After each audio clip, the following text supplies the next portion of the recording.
Alors Florian, il a fait le scénario, ça fait pas mal d'années qu'il bosse dessus. Vous avez quelques éléments là-bas. Une partie du scénario qui est là-bas. Là-bas, c'est tous les textes. Le scénario, c'est un petit peu l'histoire de la bande dessinée, les dialogues, le contexte. Voilà, les croquis. En fait, dans cette salle, alors voilà, vous avez un petit peu le déroulement de la fabrication de la bande dessinée qui est en cours, qui n'est pas finie pour l'instant. Ici, vous avez quelques livres. Alors ceux qui sont au fond, des livres, il a fallu commencer par faire des recherches, s'informer, prendre des notes. Et c'est à partir de ce moment-là que le scénario a été écrit. Donc ça se fait pas tout seul. Hein. Déjà, ça se fait à deux, là. Oui, mais même. En l'occurrence, là, on est deux. Beaucoup lire, beaucoup... Ouais, Allez, plein de lecture, du coup. Là, il y a un gros travail de recherche historique, mais il y a, entre autres, je l'ai mis à Adam ici présent. Et alors, quand vous partez, qu'est-ce qui vous détermine au départ pour savoir si vous allez faire une planche avec 6 vignettes, ou une vignette, ou 3 vignettes, parce qu'on voit différents... Le scénario Le scénario, déjà, Le dialogue aussi. Dialogue, l'importance de l'événement, le temps aussi, le temps. Tiens, vous avez dans la première, ce que Rémi expliquait tout à l'heure, ou je ne sais plus qui, la traversée dans les trains de Moscou en Mandchourie à Dairen. On a l'intérieur d'un wagon. Qu'est-ce qu'il y a? Oui, il y a eu un travail de recherche, de photos, de la gare de Dairen, de la traversée de la Russie en train. C'est vrai que pour l'instant, là, ici présent, c'est les premières planches à peu près terminées, là, s'arrêtent à Dairen pour l'instant. Est-ce que vous avez des questions? Non. Ah. Elle va sortir quand la BD? Alors, c'est une bonne question. Très bonne question. Donc on la réponse non L'année plus. en 2019. Non. En 2019. 2018, ça serait bien. L'idée, ça serait, déjà, il faut la terminer. Oui, ça va faire réellement depuis janvier que je suis dessus. Bon, à savoir que tu n'es pas là, il y a une partie à la maison de planches pas finies aussi. Je sais pas si vous avez d'autres questions. Ah oui. Est-ce que la BD, elle parle complètement de l'arrivée ou de tout. On peut dire uniquement. c'est-à-dire juste de quand ils arrivent ou de tout le voyage? Ça... Voilà, Tu veux répondre peut-être? Vas-y. Bah ouais, c'est toute l'histoire des brigades russes en fait, quoi. La première et la troisième, leur départ, et puis l'arrivée ici, le front, puis la fin en fait quand ils reviennent aussi, juste avant de revenir en Russie. En fait. Ça va donc de 1915-1919 Bah, début 1916 jusqu'à 1919. En fait. D'accord. Donc, il raconte tous les événements, pas seulement le voyage. Et est-ce que c'est une histoire que vraie ou est-ce qu'il y a des éléments qu'on appelle de fiction, c'est-à-dire avec des personnages inventés, etc. Très bonne question. Alors, Parce que c'est pas un livre d'histoire, donc c'est pour raconter une histoire, mais est-ce que vous avez mis des éléments inventés? Ah oui, alors il y a 4 personnages inventés mais inspirés de la réalité. Du coup, il y aura 4 personnages principaux et, qui représentent quand même des personnages qui ont réellement existé. Oui, c'est un peu un condensé un petit peu de la réalité de l'époque pour les soldats russes. Est-ce qu'on verra l'ours? Ouais, si. Ouais. Ouais, c'est ce que j'allais demander. Ils ont vu la photo, c'est pour ça. Le titre, comment il va faire? Ah oui. Bonne idée, alors si vous avez des suggestions à faire... Il y a eu des millions de morts, il y a eu aussi des millions de blessés. Et beaucoup de gens perdaient bras, jambes ou autres. Et alors, il y avait des publicités sur les jambes articulées, la jambe artificielle, des poussettes, des porte-brancards, voilà. Alors, vous avez des choses qui peuvent apparaître assez rigolos, mais qui sont moyennement rigolos. Contre les maladies, par exemple, si vous aviez mal à l'estomac, défendez votre estomac. On défendait contre qui? On le défendait contre l'ennemi, donc on avait le fusil avec la baïonnette. Foscao, c'était une marque qui fabriquait donc un produit pour revitaliser ce qui était un peu déficient. Alors là, c'était une firme qui vendait, une société qui vendait des bracelets. Donc il y avait le bracelet d'identité. Et on montre toujours le soldat, finalement, avec ce qu'il faut vendre, avec le produit qu'il faut vendre. Là, vous avez les médailles, toujours sur les jambes articulées pour tous les blessés et tout.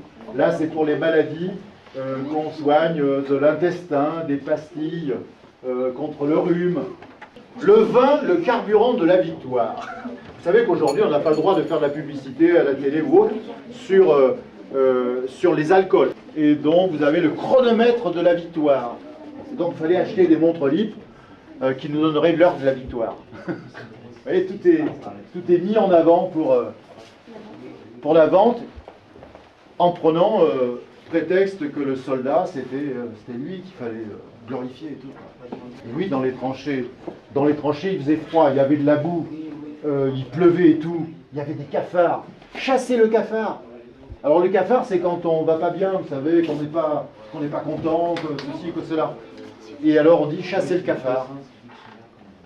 Chasser le cafard, il fallait acheter les aventures amoureuses de Pivolo.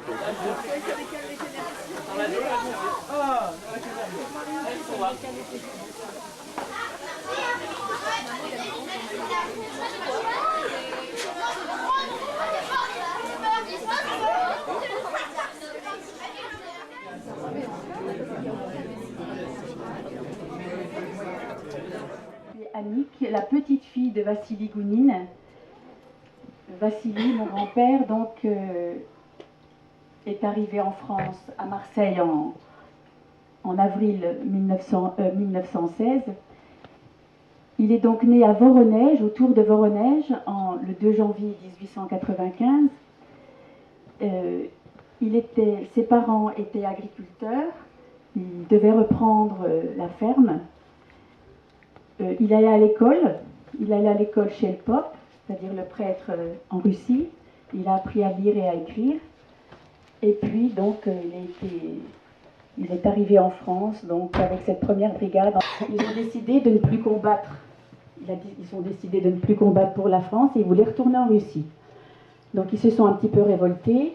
Et comme le gouvernement français ne voulait pas de révolte, on les a emmenés au camp de la Courtine.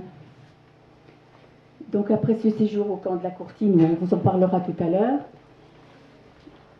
en septembre 1917, il a quitté la Courtine et il a été recruté par un entrepreneur normand pour travailler comme maçon à Rouen, sur la cathédrale de Rouen. Ensuite, il est reparti avec cet entrepreneur dans la ville de Ebbe, qui se trouve dans les Ardennes. Les Ardennes se trouvent à la frontière de la Belgique, vers 1920. Il est resté dans cette région, il a travaillé dans les ardoisières, a fumé, et là il a rencontré ma grand-mère, une jeune Belge qu'il a épousée en 1921. Alors lui, il est né à Plété-Tachlik. Alors j'ai retrouvé en 2012 où se trouvait ce village qui est actuellement en Ukraine. Donc mon arrière-grand-père, c'est le soldat qui est sur l'extrême gauche avec la main sur le ceinturon. Et sur cette photographie, vous voyez la mascotte, le porte-bonheur du régiment, l'ours Mishka. Alors lui, il était fils d'agriculteur et il avait entamé des études pour devenir prêtre. Et il a été appelé, comme bon nombre de ses autres soldats, à servir le tsar Nicolas II. Et il s'est porté volontaire pour intégrer le corps expéditionnaire russe pour venir en France. Alors c'est lors de la bataille de l'offensive d'Yvel qu'il a été blessé en essayant de reprendre aux Allemands le fort Brumont en avril 1917. Donc blessé à la tête par un obus. Il a été évacué à l'hôpital de Saint-Malo. Donc tout ça, c'est des informations que j'ai mis des années et des années à recueillir. Parce qu'il n'en a jamais parlé à ses enfants, à son épouse. Moi, je ne l'ai pas connu parce que moi, je suis né en 1963 et lui est mort en 1946.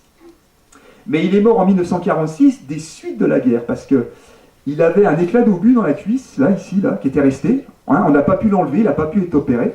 Et puis un jour, au travail, en se cognant contre un rebord d'escalier, le morceau de fer a bougé dans sa cuisse et ça s'est infecté. Et comme il n'y avait pas d'antibiotiques à l'époque, en fait, il est mort d'un ce qu'on appelle un empoisonnement du sang. Donc je ne l'ai pas connu, mais finalement, c'est une victime de guerre. Hein. Bien des années après, en fait, il va mourir en fait, de cet éclat d'obus qui est resté dans sa chair et qui va le faire mourir bien des années après. Voilà, c'est son histoire. Comment ils étaient formés les canons avant? Comment ils étaient formés, fabriqués? Oui. Fabriqués? Ils étaient fabriqués dans des usines. Hein, il y a des usines, grosses usines en fait, où on fabriquait des canons, donc on les fabriquait en acier, et puis ils étaient fabriqués dans des usines, comme dans les usines où on fabrique des voitures, où on fabrique, je sais pas, moi, toutes sortes de fabrications. Ben là, pendant la guerre, on a fabriqué des armes de guerre, donc des canons, des petits, des moyens, et des très gros canons, très dangereux. Oui? Tu as connu ta grand-mère? Alors j'ai connu ma grand-mère, oui. Ma grand-mère, elle, effectivement, a vécu très âgée et j'ai connu ma grand-mère, oui, tout à fait. Qui, elle, quand elle a épousé mon grand-père, a perdu la nationalité française. Elle est devenue russe, parce que mon grand-père était russe. Mais elle est devenue française quand mon grand-père a demandé la nationalité française, devenir français. Mais bon, c'est un peu compliqué, ces histoires administratives. Hein. Enfin, bref, j'ai connu ma grand-mère. Ouais. Il y en a une. Oui. Est-ce qu'il a fait la Deuxième Guerre mondiale? Alors, il n'a pas fait la Seconde Guerre mondiale parce qu'il était beaucoup plus âgé. Hein, c'était les jeunes hommes qu'on envoyait à la guerre. Et puis aussi parce qu'il était papa de 9 enfants. Donc on évitait d'envoyer à la guerre les papas qui avaient beaucoup d'enfants. Donc il ne l'a pas fait.